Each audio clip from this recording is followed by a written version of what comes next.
English నేర్చుకుని అనర్గళంగా మాట్లాడాలనుకుంటున్నారా? అయితే వెంటనే కాల్ చేసి రిజిస్టర్ అవ్వండి. నమస్తే రమ్మగారు. నమస్తే జయ. రమ్మగారు, ఏదైనా మంచి స్టోరీ చెప్తారా? కొంచెం పెద్ద కథ చెప్తాము. పూర్వం అట ఊహానగరం అనే ఒక రాజ్యం ఉండేది. దానికి వక్రబుద్ధి అనే పేరున్న ఒక రాజుగారు ఉండేవాడు. బాగుందండి, ఊరి పేరు బాగుంది, రాజు పేరు ఇంకా బాగుంది. అదే మరి కథలను బట్టి అలా పెడతారు మరి. అంతే. అయితే ఈయనకి ప్రతాపుడు అని ఒక అతను, ఒక కుర్రాడు సైనికుడుగా ఉండేవాడు ఆయన రాజ్యంలో. సైన్యాధిపతి కాదు, ఒక చిన్న పోస్టు. వీడు భలే చక్కటి వాడు, మంచి సాహసి, చాలా మంచివాడు కూడా. ఓసారి ఇతను 1-2 రోజులు సెలవులు వస్తే ఎవరి దారిని వాళ్ళు వెళ్తారు కదా, ఒక అడవిలోకి వెళ్ళాడు వేటాడడానికి. ఆ వేటాడుకుంటూ అటాట తిరిగాడు. తిరిగి ఏమైంది, ఒక చోట బాగా దాహం వేస్తుందని ఒక చెరువు దగ్గర మంచినీళ్ళు తాగి దాని గట్టు మీద కాసేపు పడుకున్నాడు. ఏమైనా గీళ్ళో వస్తాయి నీళ్లు తాగటానికి, దేన్నైనా కొట్టచ్చని కొద్దిగా ఆ పడుకున్నవాడు పక్కకి తిరిగి బాణం ఎక్కుపెట్టి రెడీగా ఉన్నాడు. అంటే ఇతను చూశాడు, ఎక్కడి నుంచో ఒక 7 హంసలు వచ్చినాయి.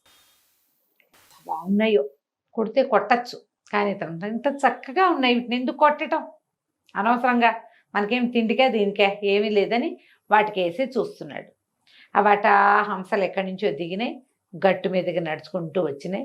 ఇతను చూస్తూ ఉండగానే రెక్కలు తీసి పక్కన పెట్టి 7 అందమైన అమ్మాయిలుగా మారిపోయి ఆ చెరువులోకి దిగేశారు వాళ్ళంతా. అమ్మాయిలందరూ చక్కగా చిన్న బట్టలతోటి చెరువు అంతా ఈత కొట్టారు బ్రహ్మాండంగా.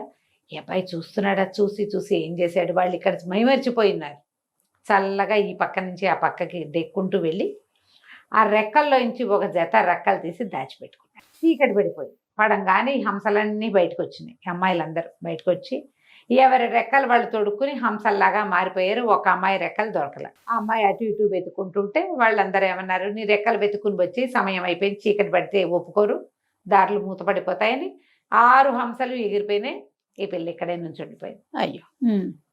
అటు ఇటు తిరిగింది, కొంచెం దుఃఖంగా చెప్పింది, నా రెక్కలు దొరికిన మహానుభావులు ఎవరో, దయచేసి నా రెక్కలు నాకు ఇవ్వండి, మీకేం కావాలంటే అది చేస్తా. పిల్లలు కన్నా తండ్రులైతే నేను కూడా మీ పిల్లని అనుకోండి, ఏ కన్యో అయితే మీ సోదరుని అనుకోండి, ఎవరైనా అవివాహితుడైన యువకుడైతే నేను మిమ్మల్ని పెళ్లి కూడా చేసుకుంటాను, నా రెక్కలు మాత్రం పాడు చేయొద్దు, నా రెక్కలు నాకు ఇవ్వండి. జాలేసింది ఇతనికి, బతిలాడుకుంటోంది అంత చక్కటి అమ్మాయి. తను కనపడ్డాడు ఆ అమ్మాయికి. కనపడి అతను అన్నాడు, తీసుకొని రెక్కలు నువ్వు తీసుకొని, నేను బాధ పెట్టినందుకు నన్ను క్షమించు, నువ్వు వెళ్ళిపోతావేమో వెళ్ళిపోమన్నాడు. అనేసరికల్లా అమ్మాయి ఏంది, ఎంత మంచివాడివి, మానవుల్లో ఇంత మంచివాళ్ళు ఇంత చక్కటి వాళ్ళు ఉంటారా, మానవులు ప్రమాదకారులని మా ఊళ్ళల్లో చెప్పుకుంటారు అన్నది. అనేసరికల్లా ఇతను అన్నాడు, అందరూ నా ఉంటారు ఇలాగా, అంత నచ్చితే పెళ్లి చేసుకోవచ్చుగా పోనీ నన్ను అన్నాడు. అనేసరికి ఆవిడ నవ్వింది, నేను మాట ఇచ్చాను ముందేనని మెడలో ఉన్న నవరత్నాల మాల తీసి అతని మెడలో వేసింది. నేను అన్నాను ముందే, అవివాహితుడైన వాడైతే వివాహం చేసుకుంటాను అని, నా రెక్కలు పాడైతే ఇంకా నాకు జీవితమే లేదు, అవి ఉంటే నేను ఎప్పటికైనా కొంతకాలానికి మా ఇంటికి వెళ్ళగలుగుతాను అని చెప్పింది. ఆ రెక్కలు దాచిపెట్టుకుంది. అతనితో పాటు అతని ఇంటికి వచ్చేసి వాళ్ళకు కూడా లోకంలో తెలిసిపోయింది, మానవుడు ఎవరికో మా తమ చెల్లెలు దొరికేసింది అని. ఇక అతను అమ్మాయితో పాటు ఇంటికి తీసుకొచ్చుకున్నాడు. చిన్న సామాన్యమైన కుటుంబం, పర్వాలేదు. కానీ ఎప్పుడైతే ఈ అమ్మాయి ఇతనితో పాటు ఒక అందమైన అమ్మాయి, చక్కగా మంచి బట్టలతోటి దేవతా స్త్రీలాగా ఉన్న అమ్మాయి వచ్చిందో ఊరంతా చెప్పుకున్నారు. బాగా చెప్పుకుని రాజుగారి దాకా పోయింది. రాజుగారు పిలిచాడు, ఏమిటో మీ ఆవిడ చాలా అందగత్తట, అంత చక్కటి అమ్మాయిని ఎట్లా సంపాదించాబోయ్ ఏమిటో అని అడిగాడు. అడిగితే నా భార్య ఒక దేవతా స్త్రీ అండి, ఇలాగా హంస రెక్కలు ఉన్నాయి వాళ్ళకి, నేను ఆ రెక్కలు సంగ్రహించడం వల్ల ఆమె నాతో వచ్చింది అని చెప్పాడు. చెప్పేసరికి ఆ వక్రబుద్ధి రాజుగారికి చాలా ఆశ పుట్టింది. ఆ దేవతా స్త్రీ ఏదో మన దగ్గర ఉండకూడదు, వీడిని ఏమైనా చేస్తే ఆవిడ చచ్చినట్టు ఉంటుంది. ఇక్కడ మానవుల జీవితం ఎన్నాళ్ళు, కొంతకాలం అన్నాళ్ళు ఉంటుంది గ్యారంటీగా, వాడు లేకపోతే వాడు మన దగ్గర ఉంటుంది. ముందు చంపేసామనుకో దానికి కోపం వస్తుందేమో, అందుకని ఏమన్నాడు, సరే మంచి మాటేను అని ఏవో బహుమతులు ఇచ్చాడు, ఒక మంచి ఇల్లు ఏర్పరిచాడు, దేవతా స్త్రీ వచ్చింది భూలోకానికని పంపించేసాడు. పంపించేసి కొద్ది రోజులు పోయాక ఇతన్ని పిలిచాడు. అబ్బాయి 7 సప్త సముద్రాలు దాటిన తర్వాత ఒక పెద్ద కొండ వస్తుంది, సప్త సముద్రాల తర్వాత ఉండే కొండ మీద ఒక చివరి శిఖరం మీద ఒక పెద్ద భవనం ఉంది. అందులో చిత్రాంగుడు అనే ఒక యక్షుడు ఉన్నాడు. వాడు 9 అంగుళాల మనిషి, 90 గజాల పిలక ఉన్నాయి వాడికి. 9 అంగుళాల ఇంతే అదే ఉంటాడు అదే వాడు. కానీ 90 గజాలు 90 గజాల పిలక ఉంది వాడికి. బాగుంది. యక్షుడు మహాశక్తిమంతుడు. వాడి దగ్గర ఒక భూతం ఉంది, అదృశ్య సేవకి దాని పేరు. ఓ కథలో తెలుసుకున్నాను. నువ్వు పోయి ఆ శక్తిని స్వాధీనం చేసి పట్టుకురా, నిన్ను సైన్యాధిపతిని చేస్తా అని చెప్పాడు. ఇప్పుడు నేను వెళ్ళానండి, నా చేత కాదండి అనడానికి వీలు లేదు. దేవతాస్త్రీని భారీగా పొందున్నాడు ఇతను. పైగా ఇతడు సాహసి కూడా కొంచెం. సరే వెళ్ళాడు, ఇంటికి వెళ్ళిపోయాడు. ఇంటికి వెళ్ళి భార్యకి చెప్తే భార్య అంది, ఏదేం పెద్ద విషయం కాదు, నేను వచ్చి చాలా రోజులైంది, మా అమ్మ అక్కయ్యలు అందరూ బెంగపెట్టుకుని ఉంటారు, నువ్వు నా మాట విను, నేను ఒక వెండి బంతి ఇస్తాను, ఈ బంతి పట్టుకెళ్ళు. మా లోకంలో కనుక ఈ బంతిని చూపిస్తే, బంతిని వేస్తే మా వాళ్ళకి తెలుస్తుంది.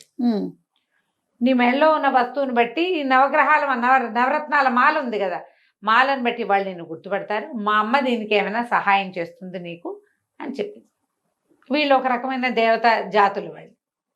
సరే, ఇతను ఏం చేశాడు, కొండలు కోనలు దాటుకుంటూ వెళ్ళి ఒక మాయా సరోవరం, అమ్మాయి చెప్పిన అడ్రస్ ప్రకారం ఆ సరోవరంలో బంతిని పడేసేసరికల్లా నీళ్ళన్నీ పక్కకిచ్చి పక్కకి వెళ్ళిపోయి తను దిగి వెళ్ళడానికి దారి కనపడింది. అతను ఆ దారి వెంబడి పాతాళ లోకం వైపుకి నడుచుకుంటూ వెళ్ళాడు. వెళ్ళగా ఓ ఉద్యానవనాలు అవి ఇవి వచ్చినాయి. ఈ యువకుడిని చూసి అమ్మో మానవుడు అని కొంతమంది అటు ఇటు వెళ్ళిపోయారు, కానీ ఒకళ్ళిద్దరు మెళ్ళో మాల చూసి గుర్తుపట్టి ఇతను అత్తగారి దగ్గరికి తీసుకుపోయారు. ఆవిడ మెళ్ళో ఉన్న వస్తువును చూసి వాళ్ళ అమ్మాయి ఒక ఉత్తరం రాసిచ్చింది. అది చదువుకుని, అయ్యా నువ్వు చాలా మంచివాడివి, మా అమ్మాయి ఉత్తరం రాసింది, నేను నన్ను వదిలేయండి అని అడిగినందుకే నా భర్త నాకు ఉడుపులు ఇచ్చేస్తానన్నాడు. ఇంకొకడైతే హంసరెక్కలు దొరికితే ఎంతైనా చెయ్యొచ్చు, నేను అతన్ని వెలచి వివాహం చేసుకున్నాను, ఇతను చాలా ఉత్తముడు, మానవోత్తముడు, కాబట్టి ఇతనికి ఏదైనా సహాయం చెయ్యి, అతను అడిగింది చేయమని కూతురు ఉత్తరం రాసింది. ఆవిడ చాలా సంతోషించింది. చాలా బాగుందని ఏం చేసింది, తమ లోకంలో ఉన్న అన్ని రకాల జంతుజాలాల్ని పిలిచింది. అందరు వచ్చారు. ఎవరికైనా ఈ సప్త సముద్రాల తర్వాత ఉన్నటువంటి ఈ కొండ మీద ఉన్న, కొస మీద, శిఖరం మీద ఉన్న చిత్రాంగుడు తెలుసా, ఆ లోకం తెలుసా, ఆ యక్షలోకం అంటే మాకు తెలియదు అన్నారు. అయితే వచ్చిన జనాల్లో ఒక కుంటి కప్ప కాలు కుంటిది ఎగురుకుంటూ వచ్చింది. మామూలుగా ఎగట్ల కుంటిగా ఎగురుతుంది. అది నాకు తెలుసు, నేను ఇదివరకు వెళ్ళాను, మా అమ్మ తాత వాళ్ళు అంతా కూడా వెళ్తుండే వాళ్ళు అక్కడికి అని చెప్పింది. చెప్పంగానే ఆవిడేమంది, నువ్వు మా నల్లుడు గారిని, ఈ ప్రతాపుడిని తీసుకెళ్ళి అక్కడికి తీసుకెళ్ళి ఆ పని ఏదో పూర్తి చేయించి తీసుకురా. సరేనండి. సరే, ప్రతాపుడు కుంటికప్ప ఇద్దరు బయలుదేరారు. ఈవిడేదో ఒక సాధనం ఇచ్చింది సప్త సముద్రాలు దాటడానికి. సముద్రాలు దాటారు. కప్ప ఎలాగో నీళ్ళలో తిరుగుతుంది కదా, కొండెక్కారు. కొండెక్కితే ఆ కొండ బాగా పైకి ఎక్కి ఆ శిఖరాల మీదకి ఎక్కేసరికల్లా ఒక కోట కనపడింది. ఆ కప్ప ఏం చెప్పిందంటే, నేను బయటే ఉంటా, నేను లోపలికి రాలేను, నువ్వు లోపలికి వెళ్ళు, చూద్దాం. చీకటి కోణం అది, ఎటు నడుస్తున్నాడో ఏమిటో తెలీదు. ఈ కొండంతా ఎక్కారా, ఆ శిఖరం ఎక్కేసరికల్లా ఆయాసం రాదు. అతను మెల్లిగా తడుకుంటూ లోపలికి వెళ్ళాడు. ఎవ్వరూ తగలటల్లా, మనుషులు ఉన్నట్టుగా లేదు, అక్కడ ఏమీ లేదు. ఆ చీకటి కోణం లోపలికి వెళ్ళి సరే, స్తంభాలు అవి ఇవి తగులుతున్నాయి చేతులకి. కొద్దిగా కాసేపటి కళ్ళు అలవాటు పడతాయి కదా, ఒక స్తంభాల చాటున కూలబడ్డాడు. ఆ ఆయాసం వచ్చేస్తుంది. ఈ ఆయాసం అణిగే సమయానికి ఢామ్మని వాకిలి తలుపులు తెరుచుకున్నాయి. ఆ బయట ఒకడు నిలబడి ఉన్నాడు. వాడి 9 అంగుళాలు ఉండి పెద్ద పిలకుంది. వాడికి పెద్ద కేకలు పెడుతున్నాడు, అదృశ్య సేవకి అని. అనంగానే టకటక దీపాలు వెలిగిపోయినాయి లోపల. ఈ ప్రతాపుడు తను కనపడతాడు, కబుక్కున్న స్తంభం వెనకాల దాక్కున్నాడు. వాడు ఆ పిలక సవరించుకుంటూ చిత్రాంగుడు లోపలికి వచ్చాడు. నేను సభకి వెళ్ళాలి, అన్నం పెట్టవా, ఎప్పటికి భోజనం పెడతావు నువ్వు అని గట్టిగా అరిచాడు. అరవంగానే వెంటనే ముందేమో ఈ దీపాలు వెలిగిపోయినాయి. ఒక దీపం చేత్తో పుచ్చుకుని ఒక దీపం కదులుతూ వస్తుంది. ఇతనికి ఒక కలశం ముందు కాళ్ళు కడుక్కోవడానికి నీళ్లు, కాళ్ళు కడుక్కున్నాడు. ఆ తర్వాత ఇతను లోపల నడిచొస్తుంటే ఒక పెద్ద ఆకు, దాని నిండా ఆహార పదార్థాలు, పక్కన ఒక విసనకర్ర ఇట్లా విసురుతూ కనపడుతోంది. మనుషులు కనిపించట్లా. ఈ కూర్చున్నాడు ఈ చిత్రాంగుడు. చకా చకా చకా భోజనం చేసాడు. భోజనం చేసి నేను వెళ్ళొస్తాను అని వెళ్ళిపోయాడు. వెంటనే మొత్తం దీపాలన్నీ ఆరిపోయిన చీకటి కోణం. ఈ ప్రతాపుడు బాగా ఆలోచించి అదృశ్య సేవకి కొంచెం దీపాలు వెలిగించమ్మా అన్నాడు. అనగానే మళ్ళీ దీపాలు వెలిగినాయి. ఓ. ఎవరు చెప్పినా వింటుంది అది. ఉమ్. అదృశ్య సేవకి ఆకలిస్తుంది, అన్నం పెడతావా అన్నాడు. అనగానే ఒక ఆకు టపా సామాన్లు అన్నీ వచ్చేసినాయి. వచ్చేసాక ఇతను ఆకు దగ్గర కూర్చుని అదృశ్య సేవకి చిత్రాంగుడు భోజనం చేసి వెళ్ళాడు కానీ నువ్వు తినలేదుగా, నువ్వు కూడా వచ్చి కూర్చో భోజనం చేద్దు కానీ అన్నాడు. అనేసరికి ఆ అదృశ్య సేవకు అప్పుడు అతనికి కనపడాడు. ఇంత మంచివాడివి, ఎన్ని సంవత్సరాలుగా సేవిస్తున్నానో ఒక్కనాడు ఇంత మృదువైన మాట నేను వినలేదు. నన్ను తినమని ఏనాడు అతను చెప్పల. ఒక్కసారి కూడా నువ్వు తిన్నావా అని అడగలేదు, నువ్వు తిను అనలేదు. నువ్వు చాలా మంచివాడివి అంటే సరే మరి నాతో రా, నాతో వచ్చేయి అయితే అన్నాడు. అనేసరికల్లా ఆ సేవకి ఏం చెప్పిందంటే నేను అలా రాలేను, నన్ను ఆజ్ఞాపిస్తేనే చేస్తా, నన్ను ఆజ్ఞాపిస్తే వస్తాను నీతోటి. సరే అన్నం తినన్నాడు. ఆ భూతం కూడా కూర్చుని భోజనం చేసింది. దాని భోజనం ఇంతంతా ఇతనికి అన్ని పెట్టింది, చక్కగా తిన్నాడు. అప్పుడు లేచాక అదృశ్య సేవకి ఇది వదిలేసి నా వెనకాల రా మా ఇంటికి నాతో పాటు అనగానే సరే అని వెనకాల పడి వచ్చేసి బయటకు వచ్చాక కుంటికప్ప కేంద్రం ఉంచింది కొండ కింద. అదే అక్కడికి ఎక్కాడు కదా ఇతను. అక్కడికి వెళ్ళాక ఇతను నాకు ఈ కుంటికప్ప నా ప్రాణ స్నేహితుడు, ఇంత దూరం ఇతన్ని తీసుకొచ్చాడు, ఇతను కుంటితనాన్ని పోగొట్టవా అని అడిగాడు. అడగగానే కాలు కుంటిపోయింది దానికి, ఆ కప్పకి చేసేసింది, అది ఏమైనా చేయగలదు. ఈ కథ అంతా నడుస్తుంటే అక్కడ ఏమైంది, ఈ ప్రతాపుడిని ఇక్కడికి పంపించాడు కదా వక్రబుద్ధి. ప్రతాపుడు భార్య ఒకతేగా ఉంది. ఆమె దగ్గరికి వెళ్ళి నీ భర్త ఇక రాడు, నేను ఈ దేశాన్ని వెళ్ళే రాజుని, నువ్వు ఒక సైనికుడితో వచ్చావు, నన్ను పెళ్లి చేసుకో, నాతో పాటు ఉండమని అడిగాడు. ఆవిడ ఏం చేసింది, పిచ్చి వేషాలు ఇస్తే చంపేస్తాను, నేను ఎవరనుకుంటున్నావు, మానవుడిని వలిచి వచ్చానంటే నా దేవతా శక్తులు వదిలిపెట్టుకుని రాలేదు, అతను మంచితనానికి వచ్చాను, నాతో పిచ్చి పిచ్చి వేషాలు వేసామంటే చంపేస్తాను. భయం వేసింది ఇతనికి, తగ్గిపోయాడు. కానీ ఆమెను బలవంతం చేసే సాహసం లేదు. కానీ ఏం చేశాడు, ఒక ఒంటి స్తంభం మేడ కట్టి అందులోకి ఆమెను ప్రవేశపెట్టాడు, బంధించేశాడు అనమాట లోపల. ఆమె ఆ బంధనంలోనే లోపల ఉండిపోయింది.